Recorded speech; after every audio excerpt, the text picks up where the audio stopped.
Hello everyone, myself Rajkumar. Today we are going to discuss about test vector compression techniques. First of all, test vectors. What are test vectors?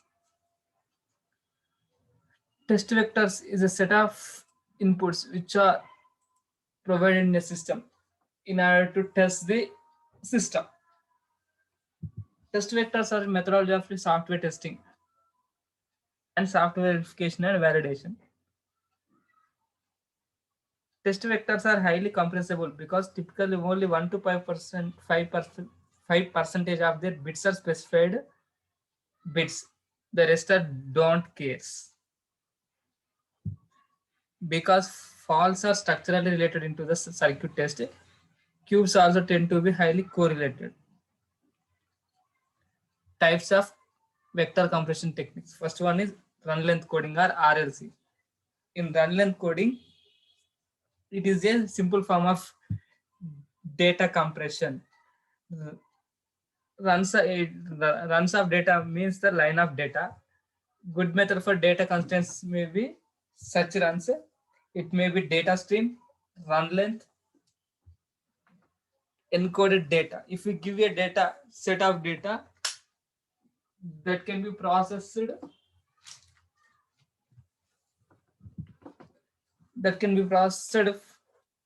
from the run length, and it is encoded to the with the encoded data.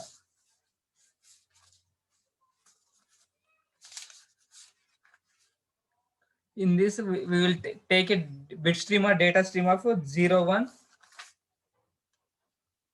0, 0, 1, 1, 0, 0, 0, 0, 1, 0, 0, 0, 0, 0, 0, 0, 0, 1. It is a length of 0, 1 means 1, 0, 0, 1 means 2, 1 means 0. And we will specify the number of zeros in the each stream.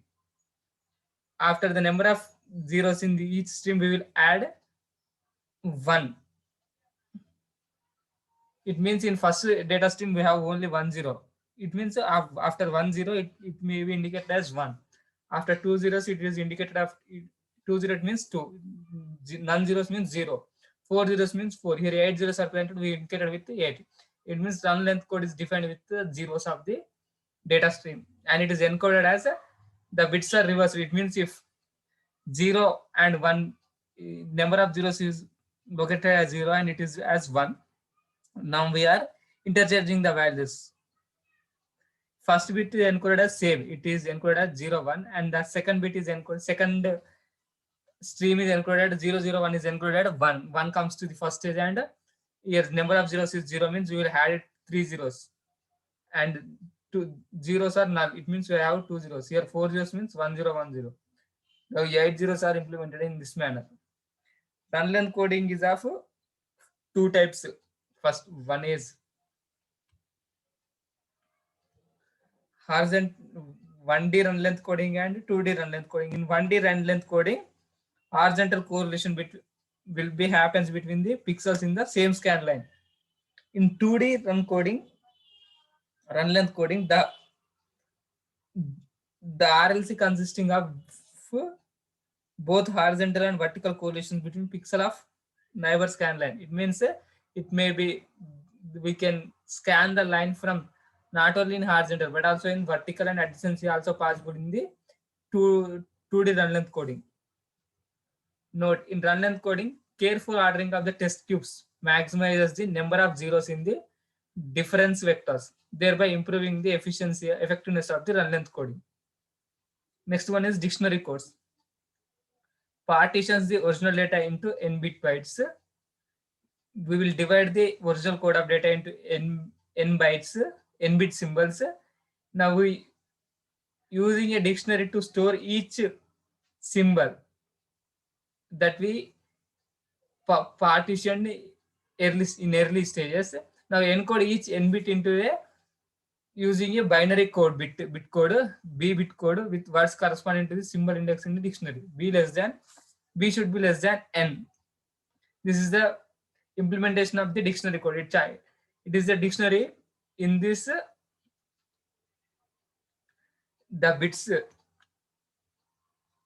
the bits are transferred from the tester. Here we will transfer the input data.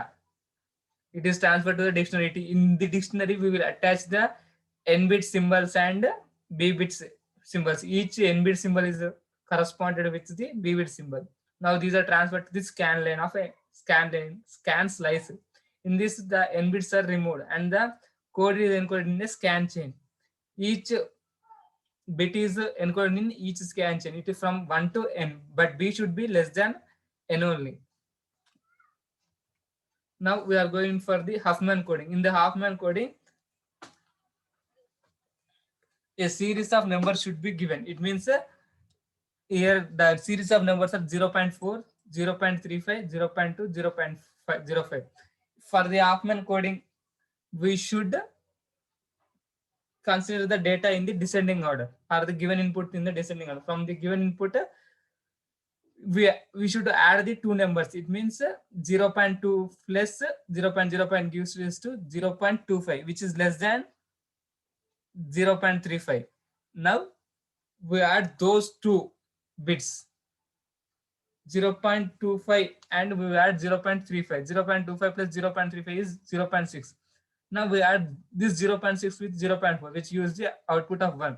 Now, as per our interest, we will be naming, we will giving the code, either upper one for the upper for the higher and the lower byte. For the higher byte, it may be, as per our choice, we may give it as 0 or 1. Here we have given 0. Next one is 1. From here it is transferred to 1. This one is transferred to the primary stage, and the second stage is replaced by again 0. We given here as upper. It means that comes it also upper. In the upper, we given, in the higher bit we have given 0, means the lower bit comes to the 1. After this one is again goes to the A3 and A2. In A3 and A2, we have to consider both 1 1. After considering both 1 1, this 1 1 is given for both A3 and A4. According to our primary considerations, we have given first bit as 0 and second bit as 1, means here also we should give primary bit as 0 and second bit is 1.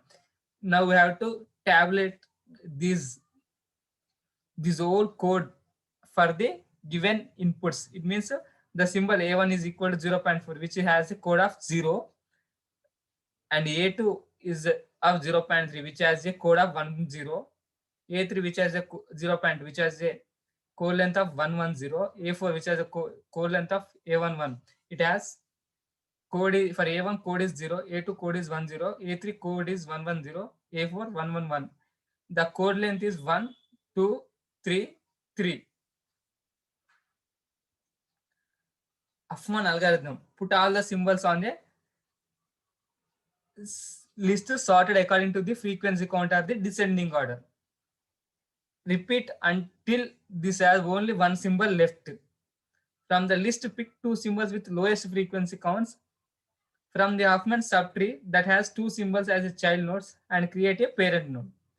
Assigning the sum of children frequencies count to the parent and insert it into the list such that the order is determined. Delete the children from the list. As we have discussed earlier, from 60 we have considered 23 plus 37. It gives, it will be sum equal to 60. In 23, we have again partitioned 13 plus 10. From 10, we have again we have partitioned that it is equal to 5 plus 5. Now that again this 5 is partitioned plus 3 plus 2. Now we are giving names. The 13 is the S1, this is the S2, this is S3, this is S4, this is S5. And we are giving the numbers as 0, 1, 0, 1, 0, 1. The LSB is 0, MSB is 1. Again, this is from 37, it is again divided into 22 plus 15. Now this 15 is divided into 7 plus 8. Now this is 4 plus 4. This 4 plus 4 is again divided into 2 plus 2. This is also 2 plus 2. In this 2 plus 2, 1 plus 1. In this 2 plus 2, 1 plus 1, 1 plus 1.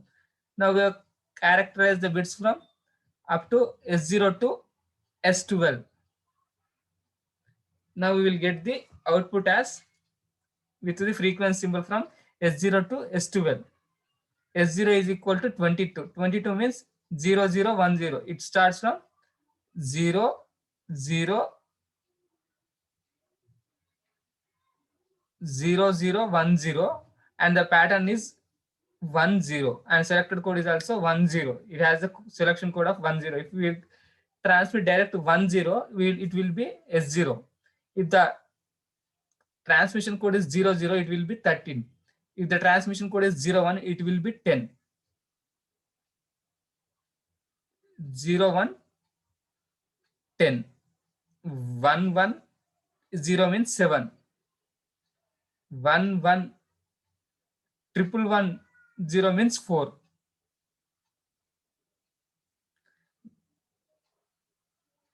From this we can select 22 is equal to 1, 0, 13 is equal to 1, 1, 0, so 1 equal to 1, 5 equal to 0, 0, 1, 1, 3 equal to 0, 0, 0, 0, 2 equal to 0, 1, 0, 0, 2 equal to 0, 0, 1, 0, 1.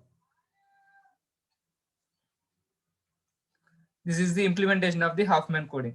In this, the first is the tester, and this is connected to the chip. In the chip is consists of decoder, serializer, and it is again connected to the scan chain, or the which scans the bit stream.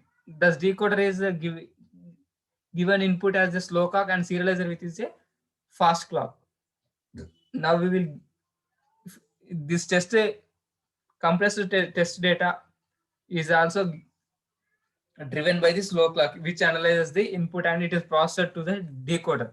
In the decoder, it decodes the given input and transmits the data into the serial, either it is in the ascending order or descending order. From this, it is again transmitted to the scan chain to scan the selected bit, and it process the output. Thank you.